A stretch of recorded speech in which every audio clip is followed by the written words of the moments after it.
Geçen dəfə sizə vlogda göstərdiyim həmin tablodu artıq bitirmişəm. O qədər gözəl görsənir ki, sadəcə bu hissəsi qalıb. İndi isə necə elədiyimi də göstərəcəm. Bu formadadır. Çox şirindir, çox gözəldir, çox bəyəndim. Bu hissəsinə full 2 günümü ayırmışam. Sadəcə 2 günə bu qədər hissəsini eləmişəm. Dönəsində qutaracaqdım, sadəcə bitirmədim, çox yorğun idim. Ona görə bu hissəsi qaldı. Bu hissəsini də bugün bitirəcəm. Bu formada renkli muncuqlar var və üzərlərində hansı ki onların nömrələri yazılıb. Məsələn bu 02, daha sonra 011, daha doğrusu A08 bu formada. Ən sevdiklərimdən biri də budur. Rengi o qədər gözəldir ki, A12.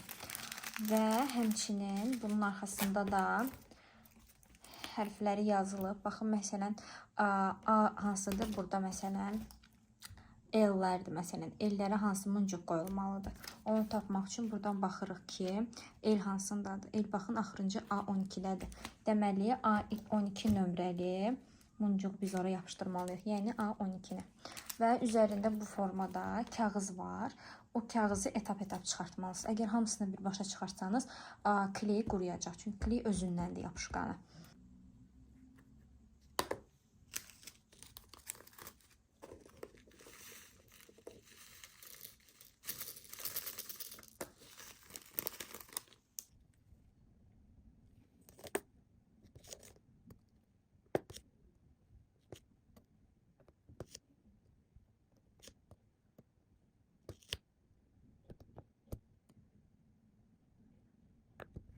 Mən artıq bunu bitirdim və divardan da bu formada astım. Məncə çox qəşəng görsənir. Işıqda parıldayır hətta. Baxın. Məncə çox şirin oldu. İndi isə bunun təzəsini almışam Zəkadan. Daha yekə versiyasını. İndi isə göstərəcəm onu da. İndi isə kitab oxuyuram və uzun müddət bu kitabı artıq bitirməyə çalışıram, amma bir türlü bitirə bilmirəm. Çünki artıq kitab oxuma qabiliyyətimi itirmişəm deyə düşünürəm. Maraqlıdır əslində, axıcı bir kitabdır. Oxuyuram, amma sonra dayandırıram və başqa işlərlə məşğul oluram.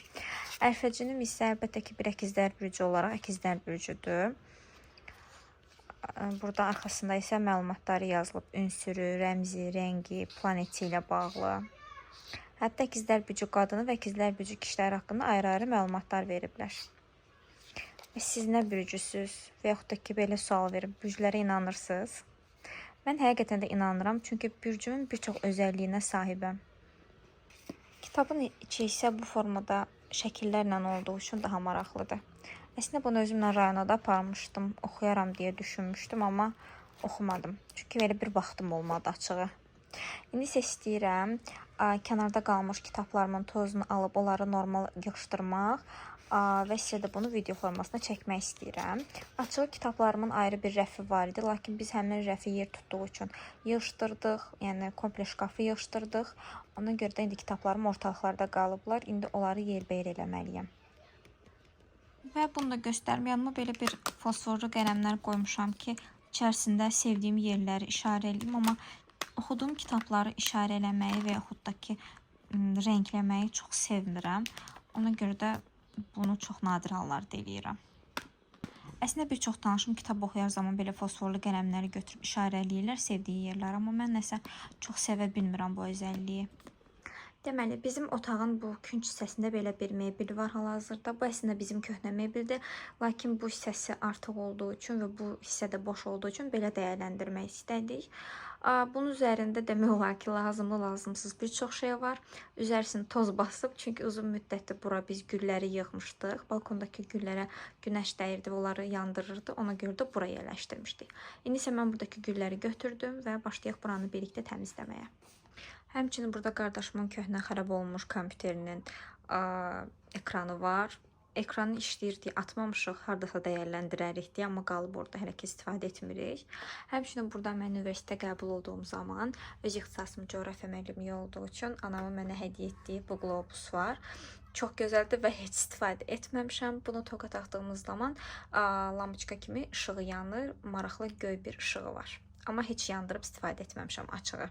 Daha sonra burada belə bir qab var, hansı ki bu mənim ana qutum kimi bir şeydir. İçərisində lazım bir çox şey var və üzərinə əlbəttə ki toz basıb və bu formadadır. İçini göstərmək istəmirəm çünki yazılarda var ona görə. Belə bir qələm qabı və maraqlı şamları çox sevirəm. Belə bir şam var. İndi istəyirəm buranı tam təmiz yığışdıraq, ondan sonra mən sizə ətraflı göstərim. Bir təmiz yaş rəsmə götürdüm, bunu sərt tozlarını siləcəm. Aralarına toz girir, onları yığmaq olmur, təmizləmək olmur təəssüf.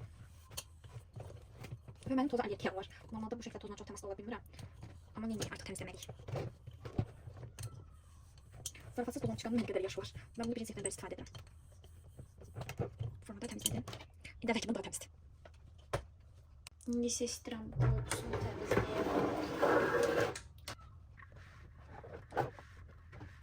Burada bu cümləni istifadə eləmək istəyirəm. Coğrafiyanın qəderindir. Həqiqətən yaşadığımız yer, yaşadığımız ölkə və mühit bizə çox təsir edir. İstər-istəməz.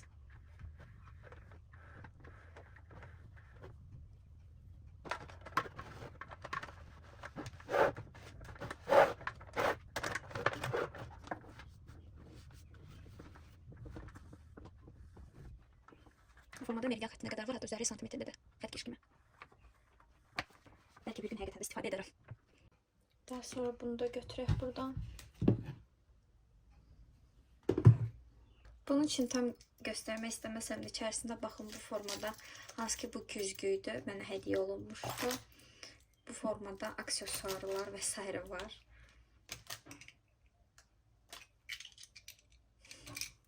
Mənim üçün əziz xatirələr olduğu üçün bunların hamısını saxlayıram.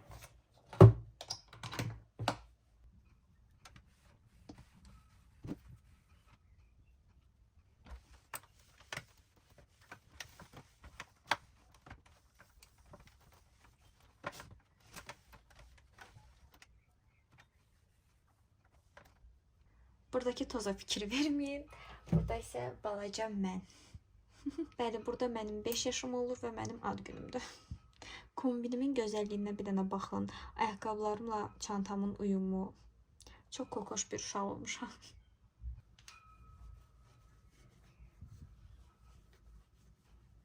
Bunu kənara qoyum, ayrıca bir təmizləyəcəm bunu. İçərisində bir sürü qələm, ruçka və s. var.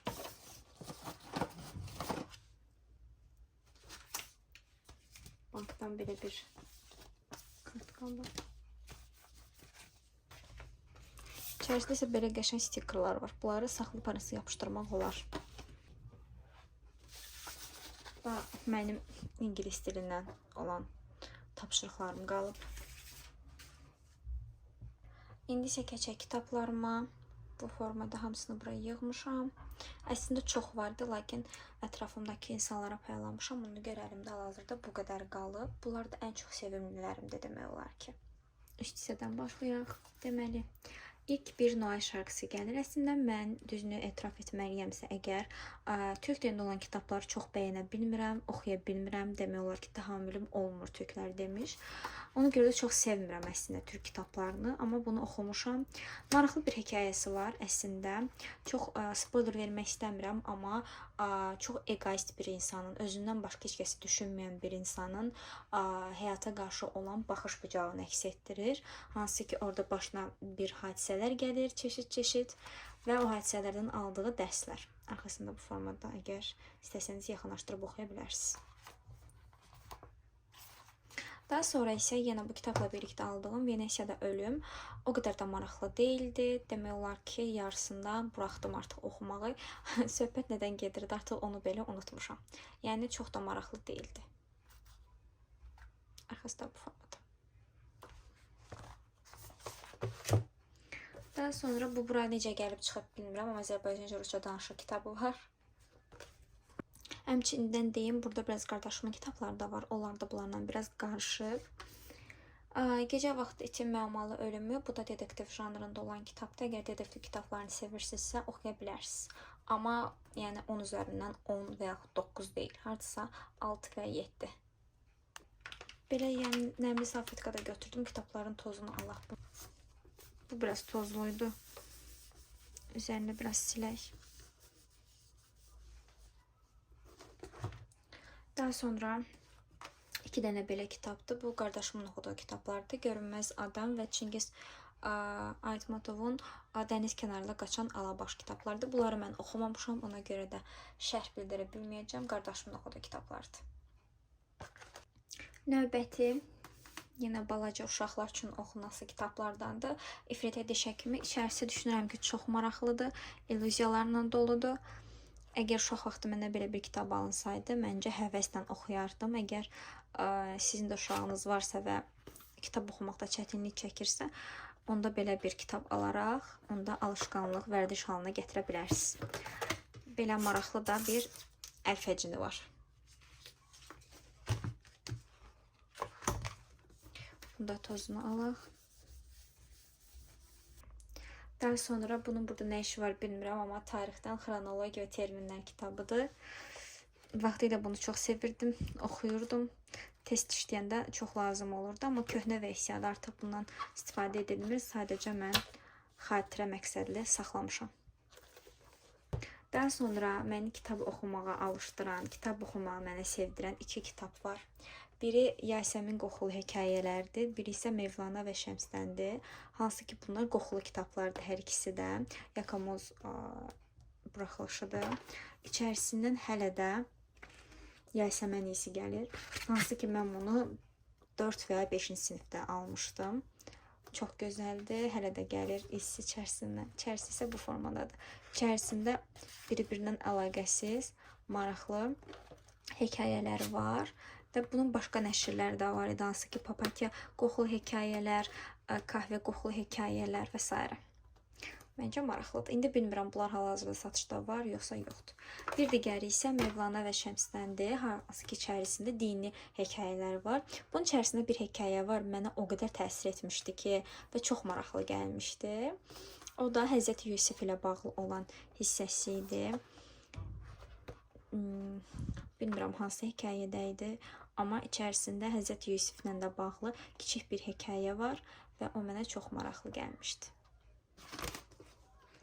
Bunun içərisindən maraqlı belə gözəl bir qoxu gəlir, amma tam olaraq nəyin qoxusudur bilmirəm. Bu qədər il keçməsinə baxmayaraq, hələ də bunlardan qoxu gəlməyi çox maraqlıdır. Bunların yeni hekayəsi olduğu üçün mən də atmamışam, saxlamışam, heç kəsə verməmişəm. Bir digər Məsihin qapısı. Bunu Librafdan əldə etmişdim gənclik molda. Bunu alanda çox böyük bir belə deyim, gözləntilərim var idi bu kitabdan, amma sonu o qədər gözləntisiz bir yerdə bitdi ki, yəni çox əlaqəsiz bir yerdə bitdi. Bu formada bitəcəyini gözləmirdim. Açığı çox təəccübləndirdi məni. Amma yenə də oxudum. Maraqlı mıydı? Maraqlıydı. Hətta bir yerdən sonra adamın ağlına başqa situasiyalar gəlirdi hadisənin irəliləyişi ilə, gedişatı ilə bağlı. Amma heç gözləmədiyim bir yerdə, gözləmədiyim bir sonluqla bitdi.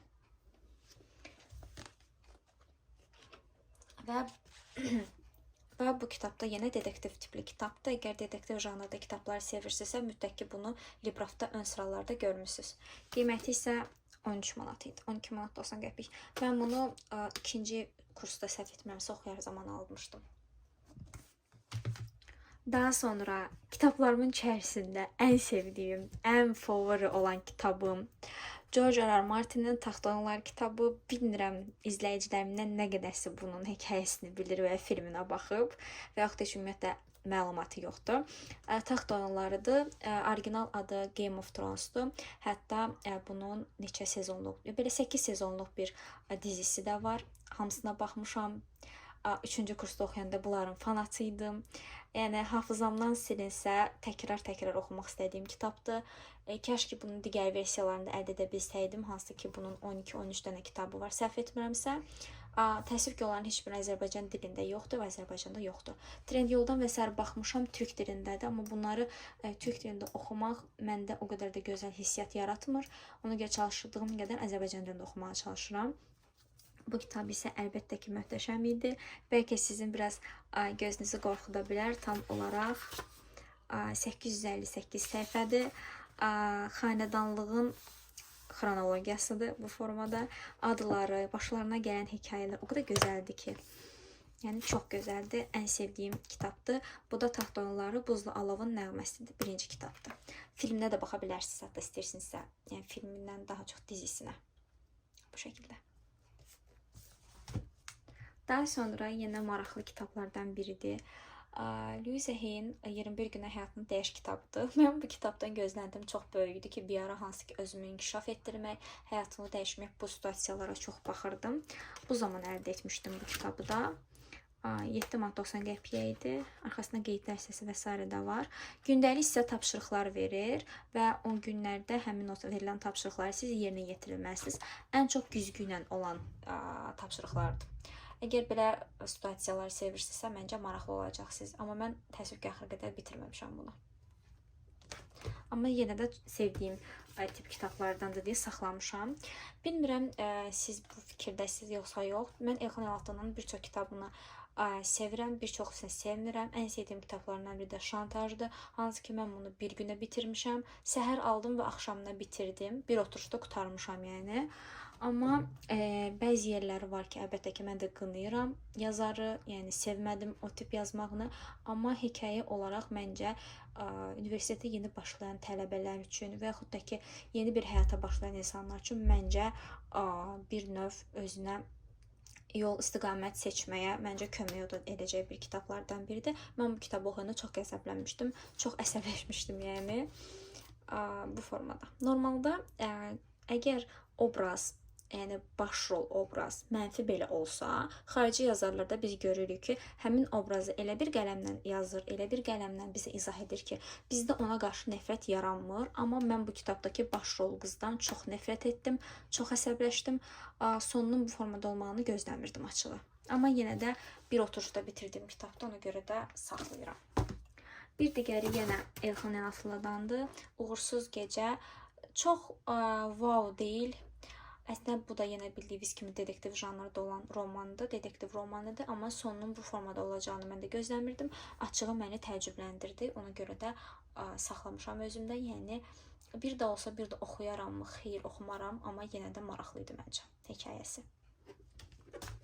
Daha sonra az bir qismi qaldı və məndə Elxan Əlaflıdan aldığım ilk kitabdır, Xəstə ruhlar.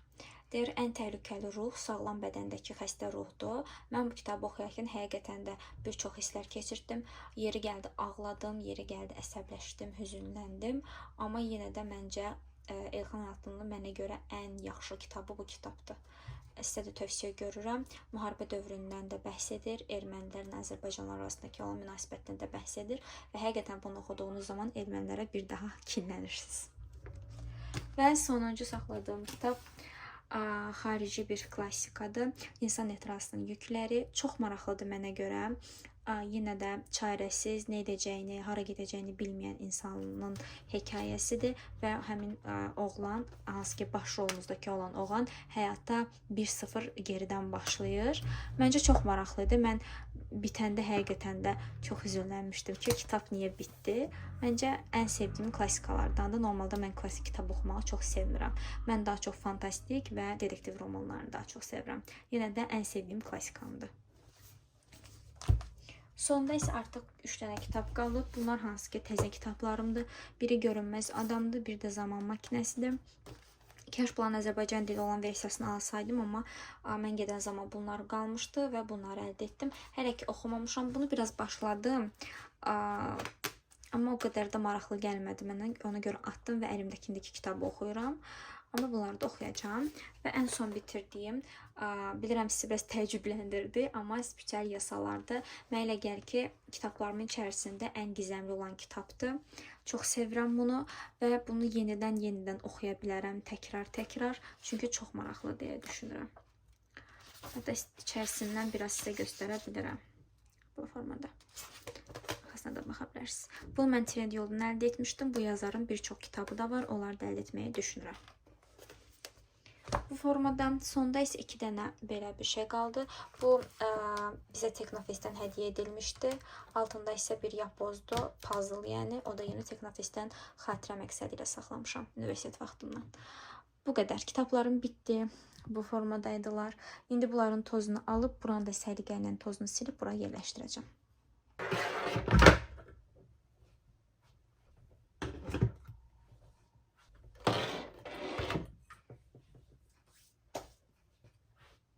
Bunun içərisində qarışıq şeylər var. Baxın, kistlər və s. də var, pülkalar. Buna heç girişməyəcəm. Bunu başqa bir vaxt yığışdıracağım. Çünki mən bir ara öz dırnaqlarımı özüm düzəldirdim qaynağına. İndi isə bu işlə məşğul olmuram. Biraz yorucu gəlir proses mənə. Ona görə də onları bu formada saxlayıram hələ ki.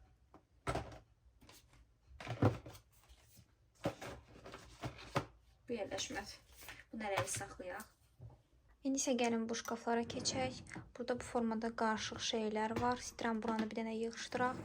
Daha sonra burada bu şkafda biraz qarışıqdır. Bu şkafda isə mənim dırnaq ləvazimatlarım var. Bura heç girişməyəcəm. Çünki çox bura girsək, axşama qədər buradayıq. Sadəcə bu iki şkafı yığışdıraq. Deməli, buranı da bu formada səlqəyə saldım maksimum dərəcədə. Yenə dağılacaq, bildirəm. İndi isə keçək ikinci bölməyə. İstəyirəm ki, əslində kitablarımı bura daha səlqəli yığışdırım. Həmçinin burada toz da olmazlar.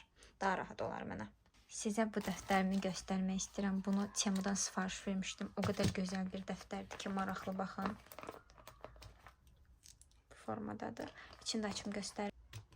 İçinin kağızları da o qədər gözəldir ki, bu formada. Baxın. Beləcə bu hissəsini açıb təzədən kağızları çıxardı və içərisinə taxmaq olur. Düzdür, mən bunu sifariş verəndə bu qədər balaca olduğunu düşünməmişdim. Amma yenə də məncə düşünürəm ki, çox gözəldir. Hədiyyəlik də məncə qəşəngdir. Mən düşünürdüm ki, yerləşməz, amma yerləşdi. Bu formada yerləşdirdim hamısını. Düşünürəm ki, belə səlqəli qalacaq və həmçinin tozlanmayacaq. Artıq bitdi. Qızlar maksimum dərəcədə sərgəli yığmağa çalışdım. Burada mənə aid olmayan şeylərdir. Hansı ki, 10-cu, 11-ci sinif aid olan kitablarım var, saxladıqlarım.